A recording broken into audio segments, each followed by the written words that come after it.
Það er Lovísa, mikið iðnaðarsigur hjá Íslandi í dag. 2 í röð, þú hlýtur að vera ánægð. Já, mjög glöð. Svolítið sérstakar dagur fyrir þig, það er ekki bara sigur, þú átt afmæli líka. Já. Finnst eitthvað fallandi afmælisgjöf frá liðinu? Já, það er gaman sápukúlu og Ylva. Glæsilegt. Já. En svona kannski aðeins að leiknum. Þið eru undir meira en minna í leiknum, en svo kemur þetta einhvern veginn í 4. leiklutanum. Hvað er að skapa þetta hjá okkur þá? Sko, við hugsaðum bara allan tímann að halda hausnum uppi og bara aldrei gefast upp. Þótt að þær ná áhlaup eða eitthvað, þá höldum við alltaf áfram og peppum hvert aðra.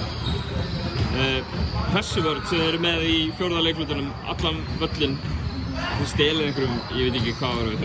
Það leit út eins og 100 boltar. Það er oftið mjög erfitt með að díla við það.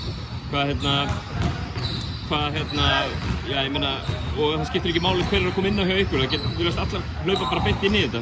Já. Hvað er að gera svona? Við sko fórum vel í gegnum þetta, á æfingunum og við erum bara búin að æfa okkur mjög vel í þessu, þannig að þetta gengur alltaf mjög vel leið og við komum inn í þetta. Sóknarlega virðist þið líka að verða betri þegar þið eru að ná þessum boltum og þessum transition körfum, Já.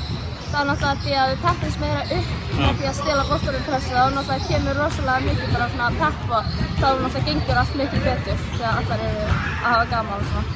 Eins og ég sagði, 2 sigrar í röð, 1 leikur eftir á mótunum. Er það ekki bara sigur þar?